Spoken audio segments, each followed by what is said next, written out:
hay'adda wadaniga ee taakula oo kaashanaysa hay'adda UNICEF ayaa 3 booyadood oo biyaha u kala dirtay 8 tuulo oo ka mid ah tuulooyinka hoos yimaada gobolka Togdheer. Tuulooyinkan oo kala ah Dhagaxdheer, Goroyo Xunta Sare, Qaloocan, Suryo, Shanshacade, Bisiqa, Dhagaxdheer, Xaydh Ducato iyo Jaamac Qabar ayaa waxa ay kaalmadan qayb ka noqonaysaa gurmadka loogu jiro abaarta dad iyo xoolaba saameysay ee ka jirta gobolada bariga Soomaaliland. waxaana sharaxaad ka bixiyay kaalmadan biyaha ah gudoomiyaha hay'adda wadaniga ee taakula Mudane Cumar.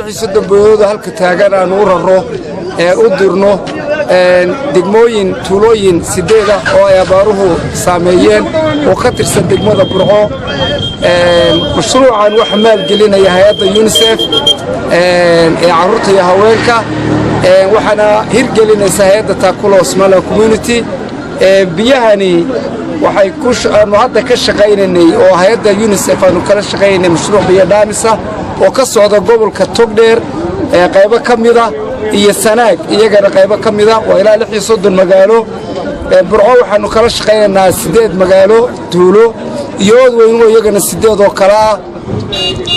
iyadoo biyo dhaamiska ka soo bilownay 15 December aanu wadayno ilaa 15 bisha Maarch kale iska kaashanayeen iyadana hay'adda WFP cuntada adduunka, taasoo ay labada hay'adoodba ay ka wada shaqaynayeen hay'adana inay dadka cuntada gaarsiiso ay gaarsiiyaan hay'adana inay biyaha gaarsiiso iyo qalabka nadaafadaba. ilaahayna waxaanu ka baryaynaa subxaanahu wa ta'aala inuu abaarta inaga jabiyo.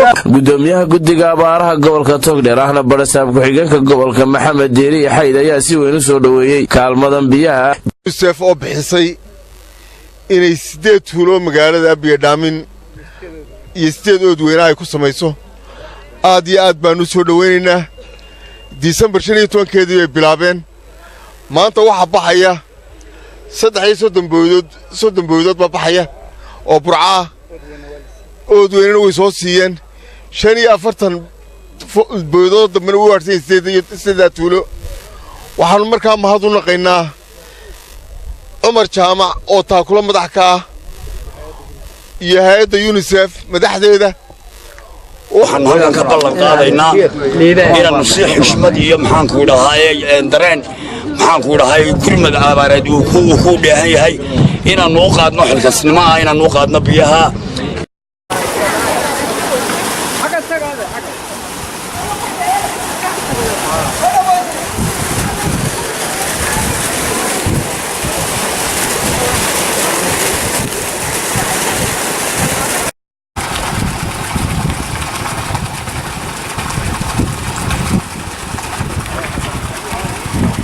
hay'adda UNICEF biyaha noo keentay, saabuunta noo keentay, caagaga noo keentay, boqol goor baan u mahad celinay. imise biyaha waxay noo keenaysay 2 bilood, galabtana waa kuwa noo shuraya bishii 3aad iyadoo. waxaan halkan uga mahad celinaa marka hore Ilaahay baa mahad leh. hay'adda UNICEF iyo hay'adda kale ee taakula ayaan halkan uga mahad celinaynaa. maanta imika 2 bilood ayo hore ayay biyaha noo keeneen biyo noo keeneen iyo shirkaamadii saabuuntii caagagii caddaay biyaha lagu dhiganayay kuwii kale shirsanayna biyaha lagu shubanayay maantana waa kuwa soo way noo keeneen. insha Allah aad iyo aad baa Ilaahay baa mahad leh ayaan ugu mahad celinaynaa hay'adda.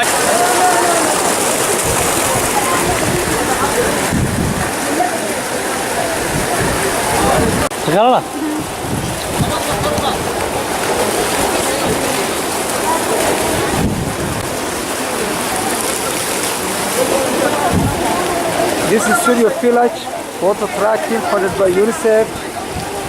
There's a number of beneficiaries. Today we are giving them 4 tracks, water tankers. Our community, they are getting water, clean water. waxaan u mahad celinayaa hay'adda UNICEF ee 2 bilood biyaha noo keenaysay iyo caagaga aan biyaha ku dhaansanayno iyo saabuunta galabta u dambeysana noo shubtay. waan u mahad celinayaa.